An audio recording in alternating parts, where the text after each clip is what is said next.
Olá, boa noite. Você já está assistindo Consumidor em Pauta. Claro que a senhora sabe, o senhor sabe, vocês estão acostumados a assistir a TVE nesse horário e sabem que termina o radar e começa o nosso Consumidor em Pauta. Logo depois da boa música do radar, a gente entra no ar aqui para falar de diversos assuntos. Direito do consumidor, direito do trabalho, direito de família, direito previdenciário, direito do comércio e direito imobiliário são os assuntos que nós tratamos aqui semanalmente. De segunda a sexta, nós começamos depois do radar e vamos até 7 horas da noite, mais ou menos, para levar a vocês todos os esclarecimentos possíveis sobre esses assuntos que eu falei aqui agora. Eu quero já aproveitar no começo do programa, senão depois eu esqueço, como eu esqueci de perguntar hoje o nome de 2 pessoas que falaram comigo lá no consultório médico, mas eles vão saber quem são. Então, um grande abraço para vocês dois, uma senhora e um senhor, que falaram comigo, e o seu João, que trabalhou na Tramontina, que ele me falou também, que me encontrou na Rua da Praia e falou, e mandou um abraço para o pessoal todo. Então, já estou limpando a barra com essa gente aí, tá bem?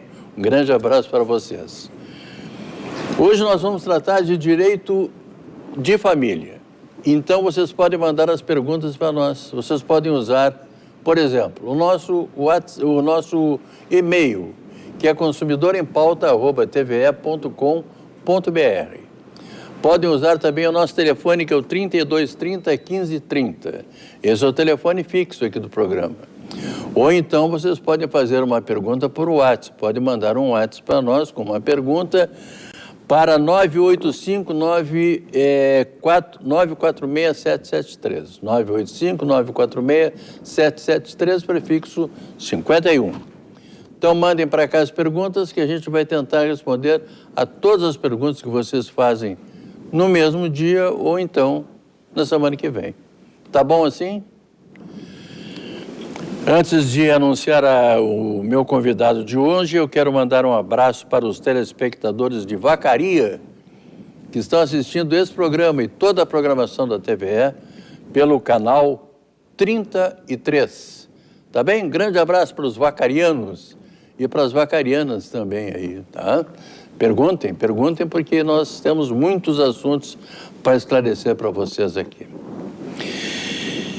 Eu hoje tenho um prazer muito grande de receber aqui mais uma vez o doutor Ernesto Neto. Boa noite, doutor Ernesto. Tudo bem? Tudo bem, Machado. Boa noite. Com a caneca nova hoje. Linda a caneca, né? Hoje... O doutor Ernesto hoje me telefonou e disse assim, olha, não vou esquecer da caneca, já está no carro. Tá bom. Doutor Ernesto, sei que o senhor tem dois eventos para promover aqui, então, por favor. Vamos lá, então. Bom, o primeiro é um evento que o Ministério Público do Rio Grande do Sul está organizando, que é sobre diálogo sobre a Lei Maria da Penha, violência doméstica. Violência doméstica. Isso aqui é importantíssimo, é um caso grave que acontece cada vez mais nas famílias brasileiras, da violência contra a mulher. Então, esse evento aqui é aberto a todos os profissionais do direito e interessados, né?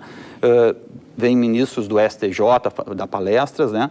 E o Ministério Público, para você que conhece alguma mulher que está sendo vítima de algum tipo de violência, não só violência física, violência moral, violência financeira, quando o companheiro, marido, está tentando levar vantagem, né? Procure o Ministério Público. O setor de direitos humanos, né, que é coordenado pela a Procuradora de Justiça Ângela Salton Rotuno, está fazendo um trabalho excepcional, tem um setor de atendimento ao público excelente, então não deixe passar, procure o Ministério Público da sua região quando tiver qualquer problema ligado à violência contra a mulher. E o outro evento é um evento que vai ser, que é o Congresso Gaúcho de Direito de Famílias e Sucessões, que vai ser nos dias 22 e 23 de novembro.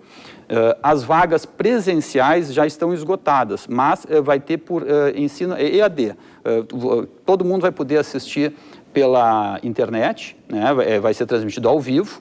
Então, basta entrar no site www.congressogaúcho.com e ali vão ter as informações sobre toda a programação, preços, como pagar. Vale a pena. todos os interessados em direito de família e sucessões. Vão ser excelentes palestras durante 2 dias. Doutor Ernesto, a doutora Solange, sua companheira aqui de Direito de Família, ela reclama muito de mim, diz assim, eu não falo sobre direito de família, eu falo sobre direito de família e sucessões. É verdade. É verdade, isso é mesmo. Tem muita pergunta aqui sobre sucessão, né? Então a gente fala. Então o nosso programa é sobre direito de família e sucessões. E é interessantíssimo, porque o Código Civil, ele trata de toda a vida da gente. É verdade. E ele começa, o primeiro artigo é quando a gente nasce, e ele vai acompanhando toda a vida da gente. Tanto que os últimos artigos do Código Civil é sobre a morte, a sucessão.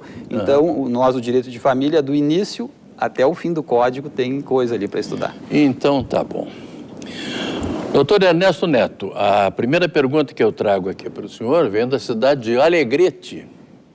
Então, um grande abraço para os alegretenses. É da dona Ernestina. Ela diz o seguinte, gostaria de saber como fazer para que uma criança, filha de uma pessoa que não tem condições de criar, passe a viver comigo como neto. A mãe concorda que eu tenha a guarda da criança que tem 5 anos. Bom, dona Ernestina, parabéns para a senhora, uma atitude louvável, parabéns mesmo. A senhora tem que procurar um advogado ou a Defensoria Pública e a senhora vai requerer a guarda dessa criança. Os pais biológicos, não só a mãe, como o pai dela, vão ter que ser ouvidos para ver se eles estão de acordo. Tem que ser formalizado isso em juízo. Também o juiz vai pedir, né, um laudo de um assistente social que vai conversar com a senhora, conversar com a criança, ver o ambiente, ver os pais, ver todo mundo, ver todo o contexto, para ver se a senhora, além do carinho que a gente vê que a senhora tem pela criança, também tem condições de dar educação e toda a parte material que a criança vai precisar, comida, abrigo, esse tipo de coisa. Então, para a senhora ter a guarda da criança, vai precisar entrar com uma ação requerendo isso aí. Procure a Defensoria Pública ou um advogado, converse com eles que eles vão lhe explicar direitinho os procedimentos. Mas que interessante, parabéns para a dona Ernestina. Parabéns, né? Ela quer cuidar de uma criança que não tem condições de viver sozinha, a mãe não tem condições de criar. Tem muita gente que, bom, nada, eu prefere ter um bichinho, um troço. Também nada contra os bichinhos, absolutamente nada. Mas tem criança aí sozinha no mundo, né? Parabéns, dona Ernestina. O senhor Roberto, da cidade de Viamão, ele disse que assiste o programa todos os dias. Muito obrigado, senhor Roberto. Grande abraço para o senhor aí, para todo o pessoal de Viamão. Minha sogra recebeu de herança um pedaço de terra. Depois de feita a partilha, há 7 anos, isso virou condomínio. Ela não mora lá, mas os outros herdeiros moram. E usam a terra para plantar com o consentimento verbal dela. A terra está registrada e pergunto se mesmo assim pode ser pedido uso capião. O que deve ser feito para resguardar a posse da terra? Bom, seu Roberto, sim, existe esse risco, porque uma coisa são as intenções das pessoas agora e outra quando chega o momento realmente de pegar o dinheiro. A sua sogra, ela tem a propriedade da terra, a posse está com quem está lá dentro. Para evitar que isso aí possa vir a ser algum problema, é muito simples.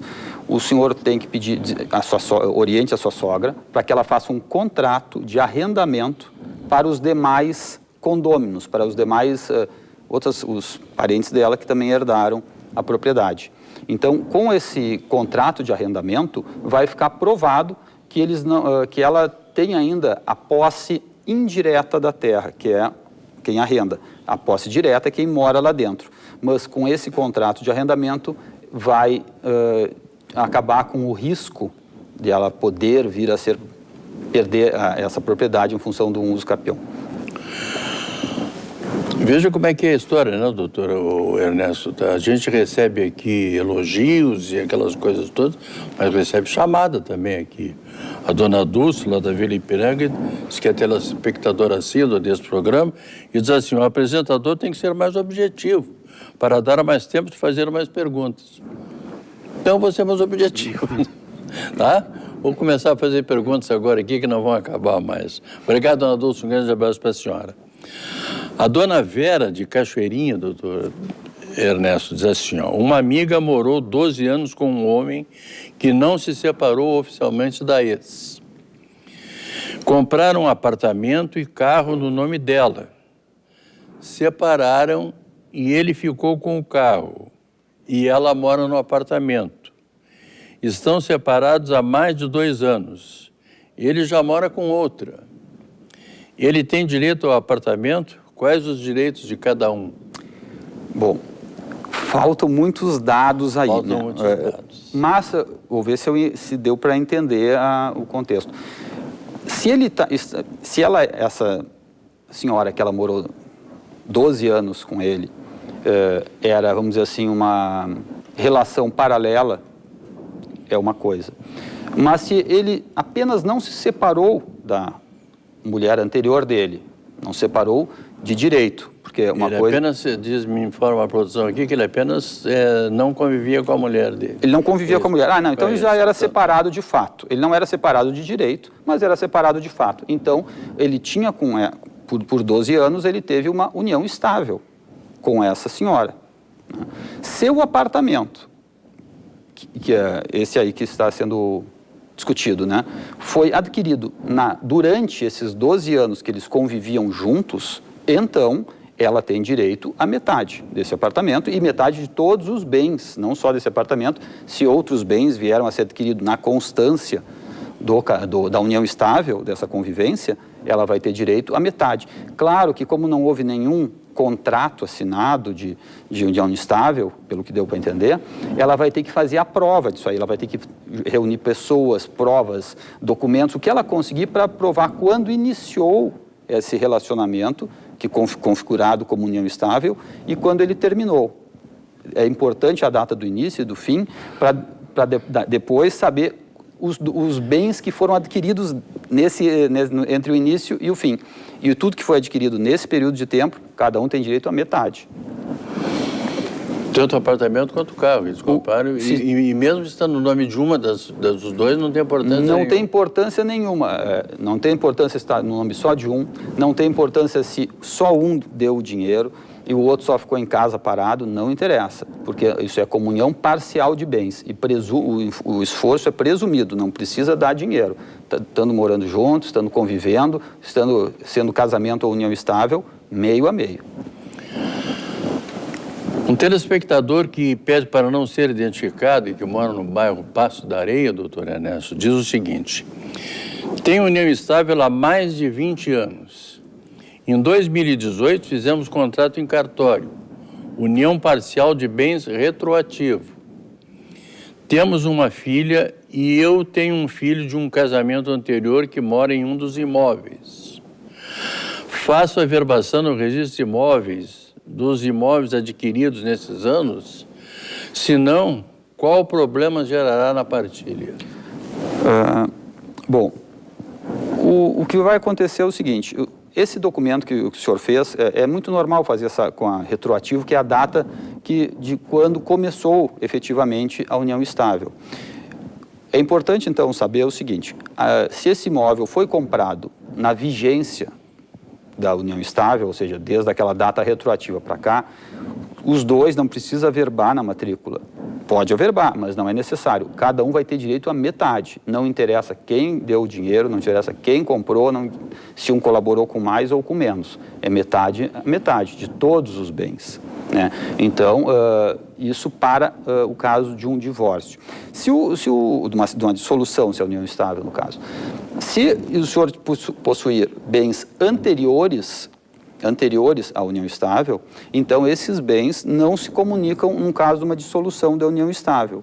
Porém, os bens anteriores à união estável, no caso do seu falecimento, a sua companheira irá concorrer junto com os seus filhos, com todos eles da união anterior e os dessa. Isso nos bens anteriores à união estável. Se o senhor não tinha nenhum bem, ela vai receber apenas a metade, não como herança, mas como meação, metade em função do regime de bens. Tem uma pergunta aqui que chega por telefone também, doutor Ernesto, é do Christian, que mora aqui em Gravataí. Ele diz o seguinte: estou pagando pensão e fui demitido. Puxa, o Christian, lamentavelmente, não é o único, né? Tem 13 milhões de desempregados aí no Brasil, Christian. Meu filho completou 18 anos. O que posso fazer? Posso ser preso? Como resolvo isso? Pois estou desempregado. Bom, Christian, o teu filho está com 18 anos. Se ele não está mais estudando, se ele não está na faculdade ou fazendo algum curso técnico, tu podes entrar com uma ação de exoneração de alimentos, que isso aí quer dizer, encerrar o pagamento. Tu não pode só parar de pagar, tu tem que dizer para o juiz: olha, juiz, ele fez 18 anos, não está em nenhuma faculdade e eu quero então por isso parar de pagar. A outra situação que tu não falaste, talvez ele esteja estudando uma faculdade ou um curso técnico para se aperfeiçoar. Então aí ele teria direito a receber a pensão até os 24 anos. O que tu podes fazer? Tu pode entrar aí com uma ação revisional de alimentos, revisar o valor que tu paga para menos, para baixo. Como alterou a tua possibilidade de pagamento, a necessidade do filho segue igual, presumida. Mas a tua possibilidade, em função de ter perdido o emprego, né, e estar desempregado, tua renda baixou bastante. Então, tu vai ter que entrar com uma ação revisional de alimentos, procura um advogado ou a Defensoria Pública e diz: olha, eu não tenho mais condições de pagar todo aquele valor, porque eu não tenho mais eu não recebo mais aquele salário, meus rendimentos baixaram. Então, se antes eu pagava X, agora eu tenho que pagar bem menos que aquele X, meio X, por exemplo, tá? Isso tudo, tu vai ter que apresentar as provas, a tua demissão, as tuas dívidas, tudo isso para mostrar que tu não pode arcar com isso. Então, exoneração de alimentos, que aí tu deixa de pagar totalmente, se ele não está mais na faculdade ou fazendo curso técnico, ou uma revisional de alimentos, caso ele esteja numa faculdade, para diminuir o valor. A dona Jaqueline, aqui de Porto Alegre, ela quer saber sobre a pensão que ela recebe. Ela diz que é estudante, o pai dela faleceu, ele era aposentado da prefeitura e trabalhava com máquinas. Ela quer saber, já que ela é estudante, se ela vai receber essa pensão até os 24 anos. Bom, essa aí seria uma pergunta mais para o previdenciário. Mas tem muita chance de receber isso aí, só que vai ter que procurar um advogado e entrar na justiça explicando toda a tua situação, como é que ela está, quais são as tuas necessidades e tem chance sim, mas tem que apresentar todas as provas. A dona Maria Lúcia, que mora aqui em Porto Alegre, ela diz que a filha dela tem 22 anos, está fazendo faculdade e recebe pensão alimentícia do pai. Acontece que ela cursa um semestre e para outro. Era para estar no 7º semestre, está no 3º. Fui informado que o pai pode pedir para não pagar mais a pensão, alegando que minha filha não cursa regularmente a faculdade. E a dona Maria Lúcia quer saber se isso é verdade, doutor Ernesto. Sim, isso aí é verdade, sim. Até os 18 anos é obrigação do pai pagar alimentos. Dos 18 aos 24 é feito em função desse estudo. Mas o filho tem que mostrar interesse em fazer a faculdade, em cursar a faculdade e estar bem aplicado. Por exemplo, mesmo que ela estivesse fazendo todos os semestres, mas tem 4 ou 5 matérias, cadeiras, como chamam, né? E ela faz uma só para dizer que está fazendo. Tira notas baixas, vai aquela coisa, nem aparece. O pai pode requisitar o currículo escolar dela, né, o boletim, né, dela, e mostrar, olha, ela nem aparece na faculdade, ou vai muito pouco, tira notas ruins, vai um semestre sim, o outro não. Isso aí demonstraria a falta de interesse dela em cursar a faculdade. E com essa argumentação, ele sim poderia pedir uma ação de exoneração de alimentos para encerrar o pagamento. Então, se a sua filha quer realmente continuar recebendo essa pensão, meu conselho é: mostre mais interesse pelo estudo, estude com afinco, que aí não terá esse risco. Tem estudantes que se transformam em estudante profissional, né, para receber pensão, né? Exatamente, né? Então, essa pensão é para dar um incentivo à pessoa a estudar, não para ser uma muleta, vamos dizer assim. É verdade. A dona Cláudia de Caxias do Sul, doutor Ernesto, ela diz que tem uma relação de 10 anos e há 1 ano ela está separada. Eles tiveram 2 filhos, um de 7 e outro de 9 anos. E o pai não paga a pensão. Como ela não foi casada, ela quer saber se ela pode pedir pensão e quais os direitos das crianças. Claro que sim. As crianças têm todo o direito. A senhora pode e deve pedir a pensão alimentícia. Se ele registrou os filhos no nome dele, já pegue toda essa documentação, procure um advogado, a Defensoria Pública, e já peça, olha, eu quero entrar com uma ação para cobrança de alimentos contra o pai das crianças. Caso ele não tenha registrado no nome dele, por qualquer razão, está só o nome da senhora na certidão de nascimento, a senhora vai ter que pedir uma ação de reconhecimento de paternidade cumulada, quer dizer, junto com a de pensão alimentícia. Inclusive, os alimentos podem ser pedidos já no início, porque a senhora vai ter muitas provas que, como conviveram junto, mesmo não tendo o nome dele na certidão de nascimento dos filhos. Mas se tiver, entre imediatamente. Eles têm todos os direitos, não só a pensão, a herança, todos igual. Não interessa se é casada ou não casada. As crianças, o direito delas é total e absoluto. Então, eles viveram juntos durante 10 anos. Mas, né? Claro. A dona Regina mora na cidade de Taquara, doutor Ernesto. Tem uma filha que não é registrada com o nome do pai. Como faço para acrescentar o sobrenome dele na certidão dela? Ela é nascida em outro estado. E a dona Regina diz que não tem condições de pagar. Ela quer saber como que ela deve fazer. A senhora vai poder procurar, por não ter condições de pagar, procura a Defensoria Pública e o nome da ação que a senhora vai ter que pedir, que entrar, é uma ação de retificação do registro civil. Quando as pessoas nascem, elas são registradas, né, certidão de nascimento e casamento, etc., no registro civil. Lá está o nome. Então, a senhora vai juntar toda a documentação, mostrando quem era o pai, quem era a mãe, que não foi naquela... explicar por que não... ou por esqueceram, porque não quiseram, ou por qualquer coisa assim, que não foi colocado um dos sobrenomes. E vai pedir, então, que retifique, que corrija esse detalhe. Né? É uma ação muito simples, tramita rapidamente, o defensor público não vai cobrar nada da senhora, a senhora não vai ter nenhuma custa processual, vai pedir a JG, né, a Justiça Gratuita, né? Então, faça isso aí, procure a Defensoria Pública por uma retificação de registro civil.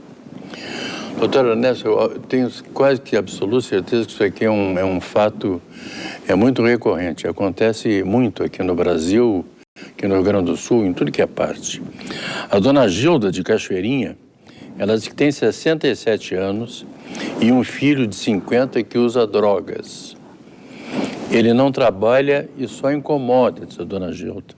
Já agrediu algumas vezes e ela quer saber o que ela pode fazer porque ela não aguenta mais. Olha, a senhora, e é exatamente isso que nós falamos no início, violência doméstica. Isso aqui é Lei Maria da Penha. A senhora pode pedir o afastamento, né, uma medida protetiva, vá na polícia, na delegacia da mulher, relate esse fato e peça o afastamento do seu filho de casa. A polícia tem as patrulhas, a Maria da Penha, tem todos essa rede de proteção para a mulher, mas a senhora não pode passar, vamos dizer assim, a mão na cabeça. Se a senhora passar a mão em cima, coitadinho, ele vai voltar a fazer isso que ele está fazendo. Então, a senhora procure a polícia, delegacia da mulher da sua cidade, ou se não tiver a delegacia normal de polícia, e peçam medidas protetivas para afastar o seu filho do lar, em função da Lei Maria da Penha, das agressões e tudo isso que a senhora relatou. Que coisa séria isso, né? Uma senhora de 67 anos e um filho de 50 que é drogado e que agride a mãe. O senhor Everton mora em Viamão, doutor Ernesto. Ele diz que está desempregado, está doente e que por esse motivo ele não tem conseguido pagar a pensão. Ele quer saber se ele terá problemas com a justiça e se ele pode ser preso. Bom, Sim, se deve... Uma das únicas coisas que leva a pessoa pela prisão civil, quer dizer, que não é criminal, é apenas por dívida, é a dívida por alimentos, né? Que pode, até o trabalhista também pode, mas a dívida de alimentos, o senhor pode ser preso sim, se não pagar.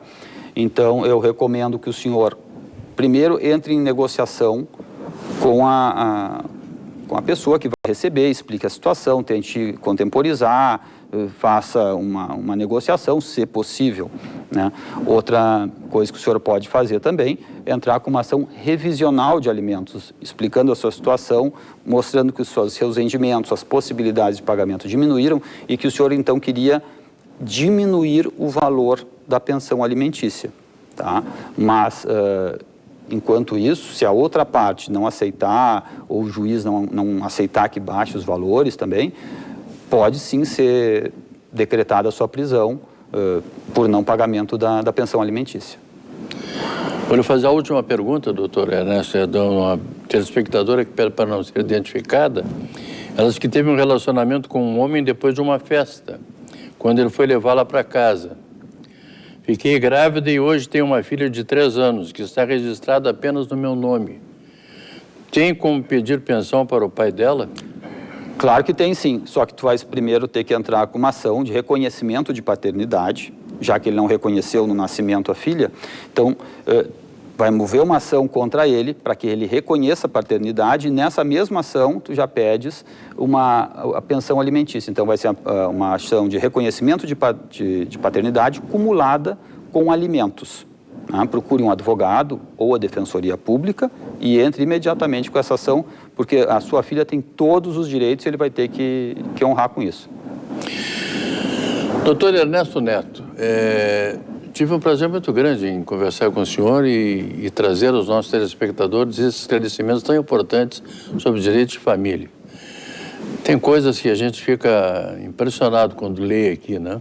Tem. Mas também tem coisas boas. A dona Ernestina foi a parte maravilhosa, que tem verdade. Pessoas maravilhosas. Muito obrigado, doutor Ernesto. Volto sempre. Obrigado. Lembrando a vocês que nesta sexta-feira eu estarei de volta aqui, 6h30.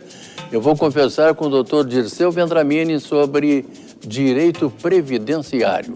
A todos vocês, muito obrigado, muito boa noite e até lá.